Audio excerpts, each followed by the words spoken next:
March 3rd, 1932, 2:15 in the morning. Cell 47 of Sing Sing Penitentiary held a man who understood that true sleep was a luxury no prisoner could afford when powerful men wanted him dead. Bumpy Johnson lay motionless on his narrow bunk, his breathing deep and rhythmic, performing the ancient theater of slumber while his mind remained sharp as broken glass. $10,000. That was the price Dutch Schultz had placed on his head. And on this particular night, 5 desperate men were coming to collect that fortune, believing the mathematics of murder were simple. 5 against 1 meant certain death for the one. The plan these 5 men carried with them through the darkness of the prison corridors seemed flawless in its brutal simplicity. They would wait for the shift of the corrupted guard, the one whose loyalty could be purchased for a mere $100, pocket change compared to the reward awaiting them. They would enter cell 47 while its occupant slept, smother Bumpy Johnson with a pillow pressed over his face until his struggles ceased, arrange the body to suggest natural causes, perhaps a heart that simply stopped beating in the night, and then collect their blood money from the Dutch Schultz organization. 5 against 1. Overwhelming odds. Impossible to fail. But these 5 men, desperate and greedy as they were, did not understand a fundamental truth about the man they were hunting. Bumpy Johnson had not survived the streets of Harlem by being careless, and he most certainly did not survive in prison by trusting that tomorrow would come without a fight. Real sleep, the kind that left a man defenseless and vulnerable, was something Bumpy had abandoned the moment he understood that other men measured his life in dollar amounts. The sound of the lock turning was barely audible, a whisper of metal against metal in the pre-dawn darkness. But Bumpy heard it with perfect clarity.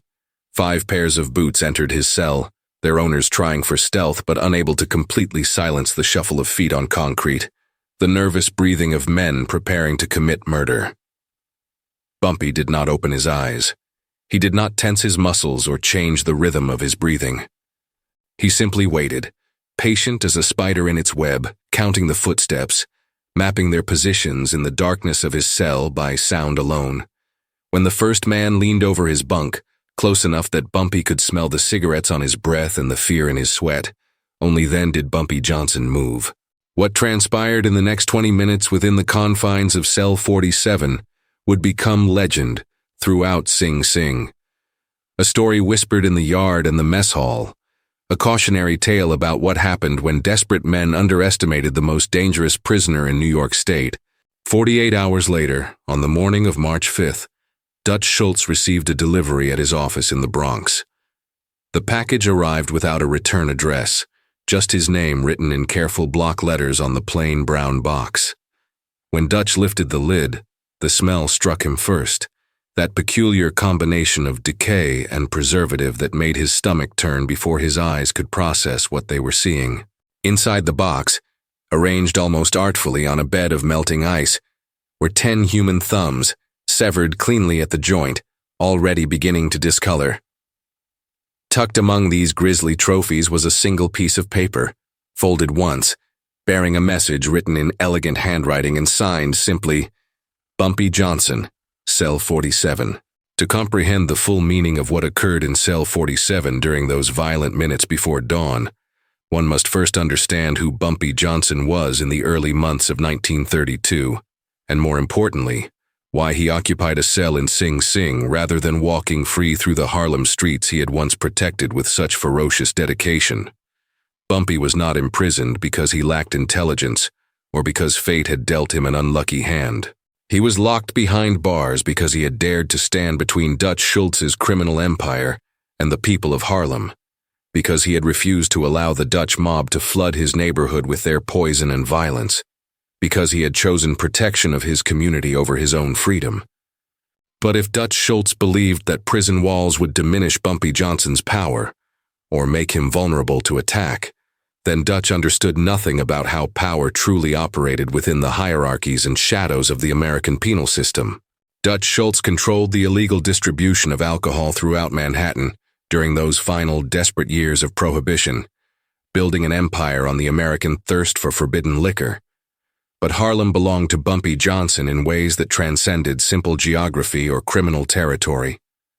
When Dutch made his move to expand into Harlem, seeking to add those profitable blocks to his domain, Bumpy responded not with negotiation or compromise, but with fire, burning 3 of Dutch's warehouses to ashes and sending an unmistakable message that some territories could not be purchased or conquered.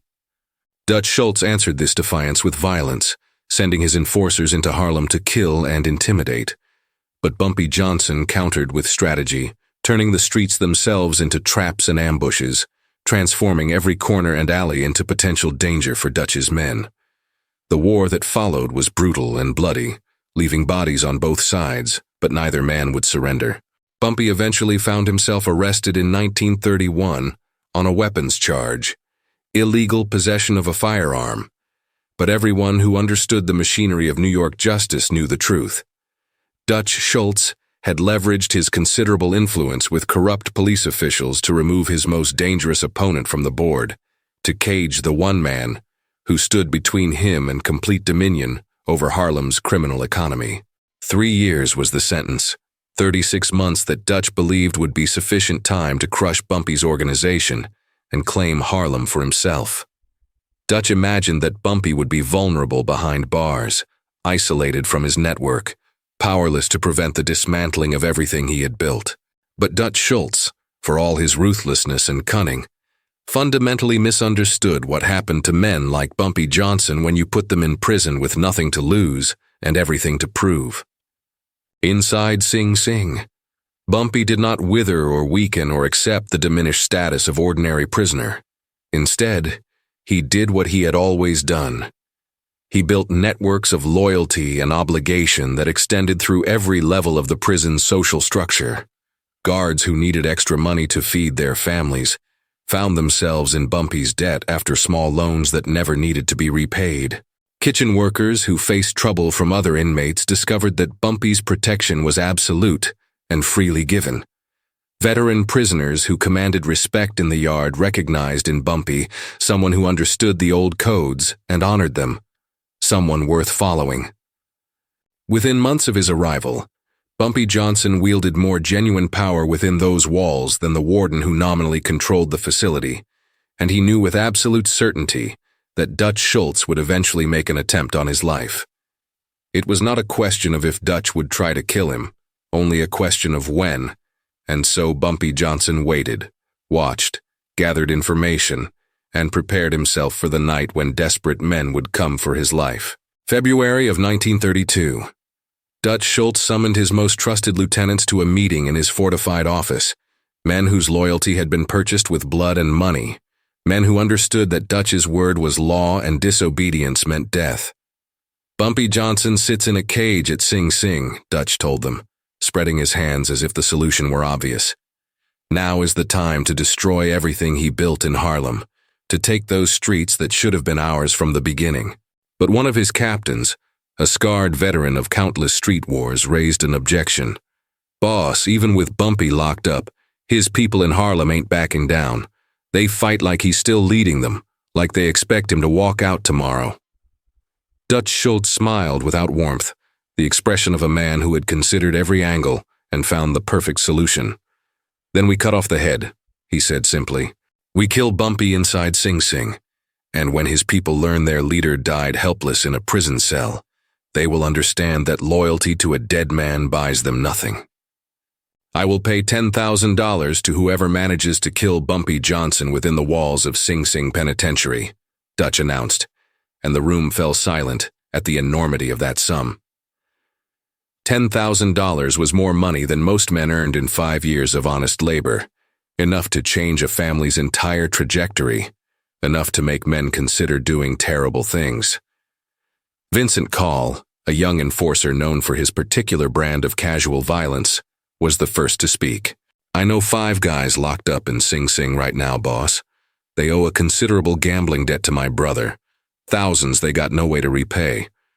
I tell them the debt disappears completely if Bumpy Johnson stops breathing, and I guarantee you those 5 will find a way to make it happen. 3 weeks earlier, on February 10th, a new prisoner had arrived at Sing Sing Penitentiary. His name was Charlie Morrison, though most people knew him by his nickname Fingers, earned through a decade of skillful pickpocketing before his luck ran out, and the law finally caught him. Charlie was a veteran of the prison system, with 6 previous convictions spread across his criminal career, and he carried himself with the particular confidence of a man who knew how to survive behind bars. But Charlie had a problem that gnawed at him day and night: a $5,000 gambling debt owed to Vincent Call's brother, money he had borrowed during a card game that went spectacularly wrong, money he had absolutely no means of repaying. $5,000 might as well have been $5 million for a man in Charlie's position, and the Call family was not known for their patience or mercy regarding unpaid debts. 3 days after Charlie's arrival at Sing Sing, he received an unexpected visitor during the afternoon visiting hours. The man was not family, not a friend from his old neighborhood, but someone Charlie had never seen before, someone who wore an expensive tailored suit that seemed completely out of place in the drab visiting room of a maximum security prison. The man sat down across from Charlie, declined the guard's offer of supervision, and leaned forward to whisper a proposition that made Charlie's heart race. $10,000, the man said, his voice barely audible over the murmur of other conversations. Your $5,000 debt to the Call family disappears completely, erased as if it never existed. Your family receives the remaining $5,000 in cash, enough to live comfortably for years. All you need to do is organize a group of 5 men. Enter cell 47 between 2 and 3 in the morning when the guard on duty will cooperate, and smother the man sleeping there. Make it look natural. Make it look like he simply stopped breathing in his sleep. Who is the target?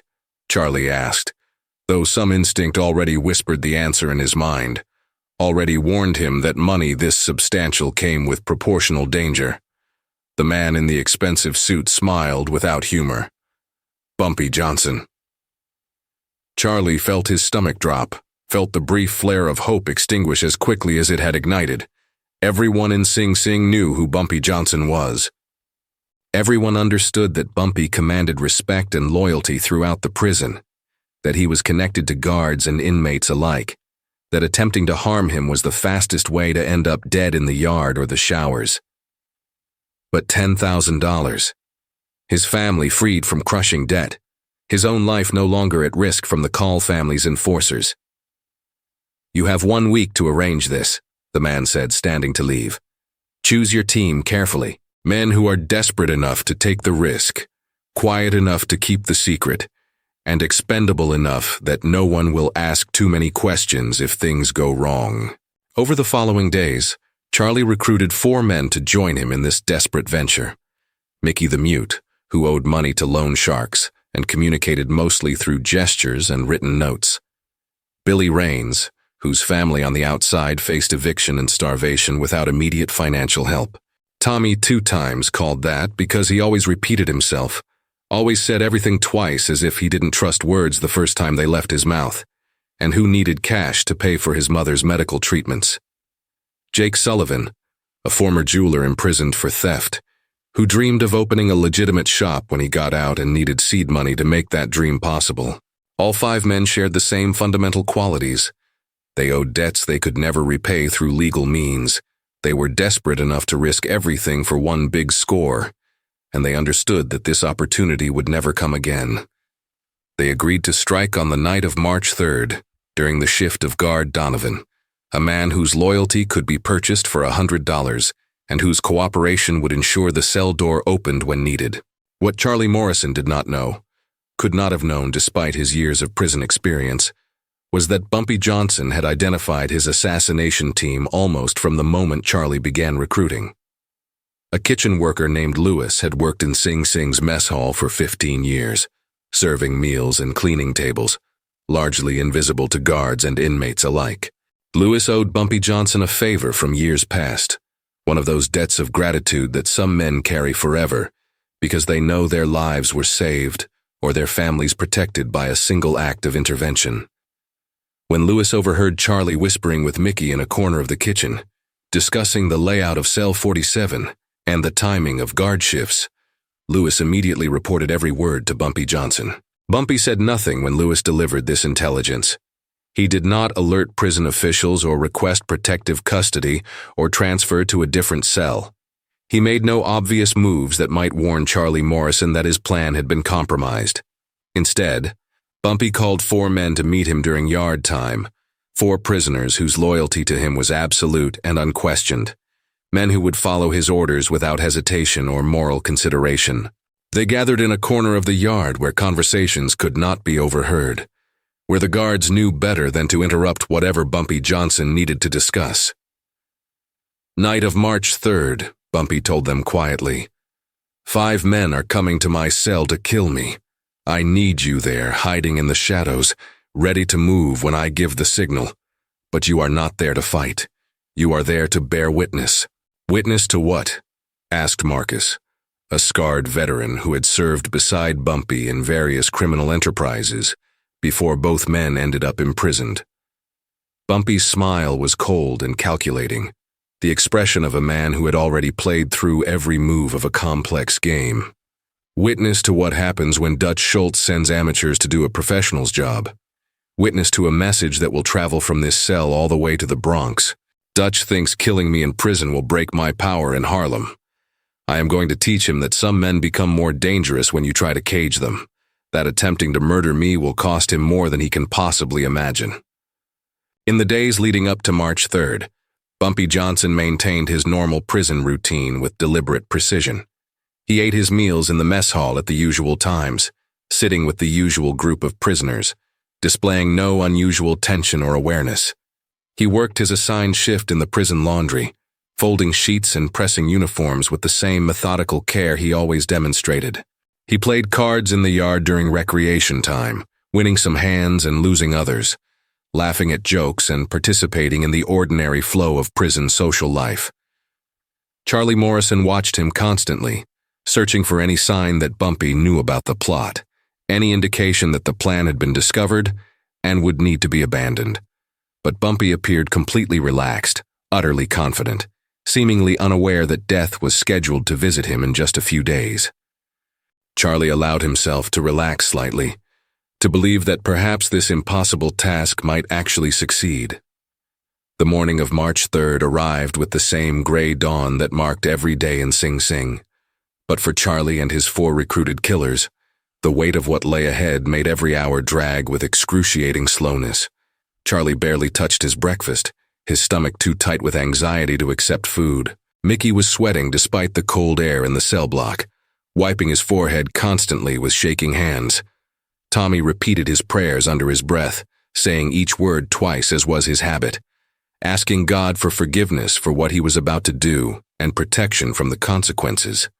Billy Raines sat in complete silence, staring at the wall, his face expressionless, but his fingers drumming a constant nervous rhythm against his thigh. Jake Sullivan closed his eyes and whispered prayers in Irish Gaelic, words his grandmother had taught him, seeking blessing for a mission he knew was wrong, but felt powerless to refuse. At 2 o'clock in the morning, when most of Sing Sing slept and only skeleton crews of guards walked the dark corridors, Guard Donovan appeared at their cell door. His face was pale, his hands trembling slightly as he worked the lock, and Charlie understood that Donovan was as terrified as they were, that the guard knew he was complicit in something that could end his career, or worse if anything went wrong. "You have 15 minutes, Donovan whispered hoarsely. "Do what you came to do quietly. Do not leave obvious marks of violence. Make it look like natural causes, like his heart simply gave out. 15 minutes, then I come back and lock everything down, and we all forget this night ever happened." The 5 men filed out of their cell and began walking through the shadowed passages of the prison, their footsteps echoing too loudly in the darkness, each breath rasping in their throats, every sound amplified by their fear and adrenaline. They reached cell 47, and Donovan's hands shook so badly he needed 3 attempts to fit the key into the lock.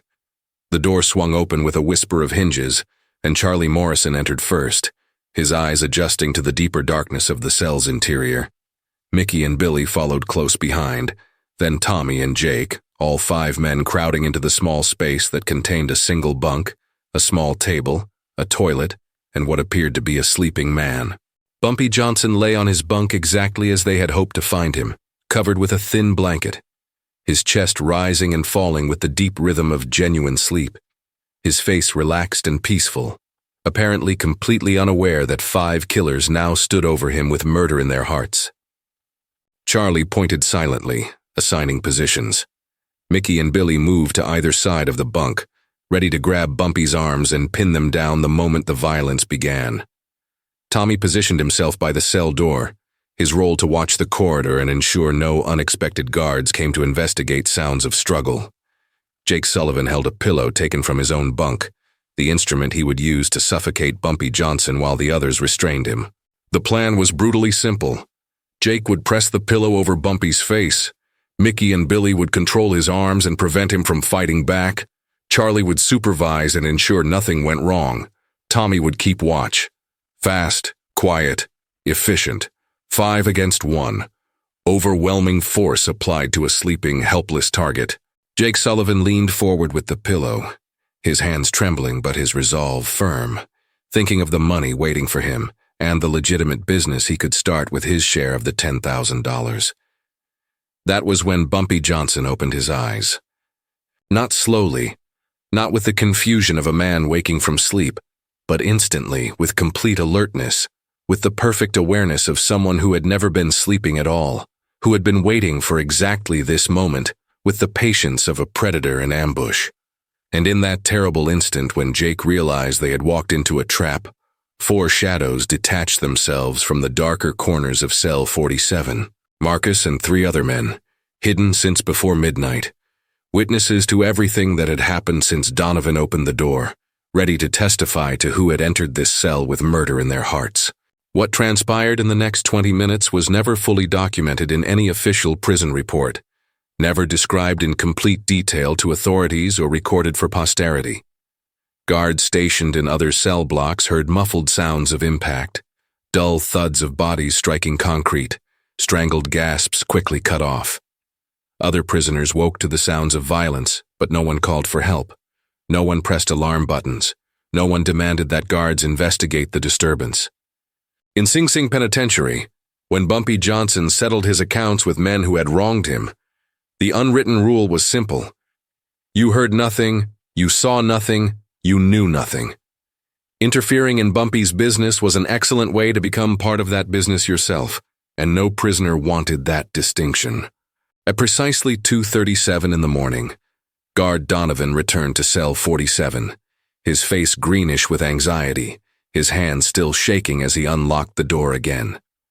What he saw when he stepped inside would haunt his dreams for years afterward. Charlie Morrison and his 4 recruited killers lay on the floor of the cell, conscious but broken, their faces displaying a particular expression that combined physical agony with psychological devastation. Each man had both thumbs wrapped in strips of torn fabric, crude bandages that were already soaking through with blood. Bumpy Johnson sat calmly on the edge of his bunk, cleaning his hands with a wet cloth, his breathing completely normal, his expression peaceful. "Any problems, guard?" Bumpy asked in a conversational tone, as if Donovan had simply stopped by to check on things during a routine patrol. Donovan stood frozen, understanding flooding through him with the cold clarity of absolute terror. He had been used. Dutch Schultz had paid him $100 to open the cell door, to facilitate murder, but Bumpy Johnson had transformed him into something far more valuable and dangerous, a witness to what happened when men tried to kill Bumpy Johnson in his own domain. "Take them to the infirmary," Bumpy said quietly, gesturing toward the 5 ruined men on his floor. "Tell the prison doctor they got into a fight among themselves, that they argued about how to divide $10,000 and decided to settle the dispute with violence. Tell him that greed makes men do terrible things to each other. That temptation turned allies into enemies. He will believe you because that story makes sense, because it fits the pattern of what happens when desperate men chase impossible sums of money." The 5 men were carried to the prison infirmary and treated for their injuries, which were severe but not life-threatening, carefully calibrated to cause maximum pain and permanent disability without actually killing. But not one of them spoke about what had really happened in cell 47. What could they possibly say that would not make their situation infinitely worse? That they had entered Bumpy Johnson's cell, intending to smother him in his sleep. that 5 armed men had attacked one supposedly helpless prisoner and somehow lost the fight despite their numerical advantage? That Bumpy had been waiting for them with allies hidden in the shadows, that the whole assassination attempt had been a trap from the beginning. Silence was safer than truth. Silence at least left them alive, even if permanently maimed. The next morning, Bumpy called Marcus to his cell for a private conversation. "I need a package delivered," Bumpy said quietly. "Discreetly through channels that cannot be traced back to this prison or to me directly." Marcus nodded.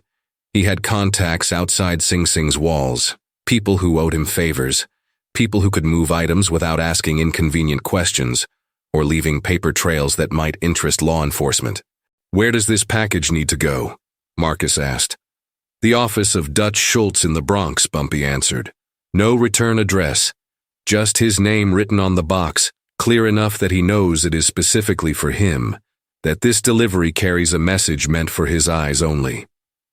Inside the box that Marcus arranged to be delivered, wrapped in melting ice to preserve them during transit, were 10 severed thumbs, 5 pairs taken from 5 men who had thought they could murder Bumpy Johnson for profit. Each thumb represented half of a ruined life, half of hands that would never again perform the skilled work these men had relied upon before greed made them stupid. Charlie Morrison, who had supported his family through skilled mechanical work, would never again have the fine motor control necessary to thread bolts or adjust precision machinery.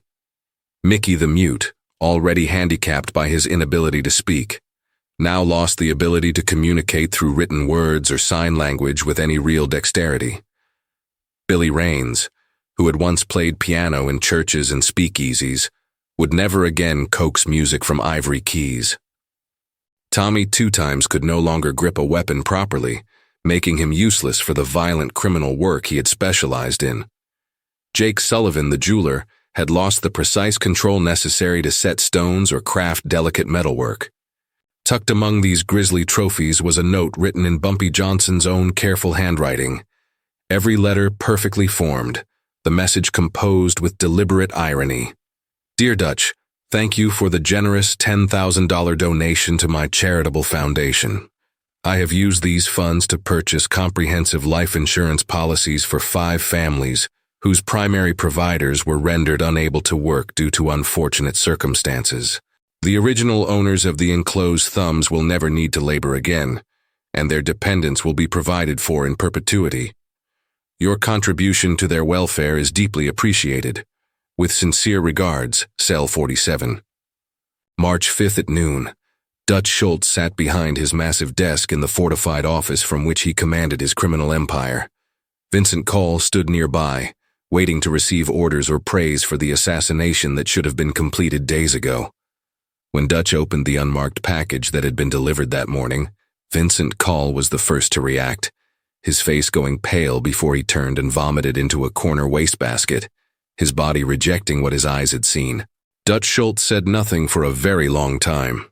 He stared at the contents of the box, at the 10 severed thumbs arranged on their bed of melting ice, at the note written in elegant handwriting. He read the message once, then again, then a third time, each reading bringing new layers of understanding about what had happened at Sing Sing Penitentiary. Bumpy Johnson had not merely defended himself against 5 attackers. He had transformed Dutch's attempted assassination into a demonstration of absolute dominance. He had taken 5 men sent to kill him, broken them without mercy, marked them permanently as examples of what happened to anyone who accepted Dutch Schultz's blood money. Every severed thumb carried a message that Dutch could not ignore or misinterpret. You sent men to murder me in prison, where I was supposed to be vulnerable and isolated, where you believed I would be easy prey. Instead, I turned your assassins into living advertisements for my power. I am more dangerous behind these walls than you are in your fortified office." That afternoon, Dutch Schultz convened an emergency meeting of all his most senior lieutenants, the men who commanded crews throughout Manhattan and Brooklyn, the enforcers and strategists who had helped build his empire through violence and intimidation. When everyone had assembled, Dutch stood and delivered the briefest speech of his career. Forget about Bumpy Johnson. Forget about Harlem. That territory is his, now and forever. Anyone who suggests otherwise will answer to me personally. For the first time in the brutal history of New York's criminal underworld, Dutch Schultz had publicly surrendered territory without firing a single shot in its defense, had acknowledged defeat at the hands of a man locked in a prison cell. Bumpy Johnson had achieved the impossible, had won a war from the most disadvantageous position imaginable, and everyone who heard about what happened in Cell 47 understood that some men were simply too dangerous to fight, too intelligent to trap, too ruthless to defeat.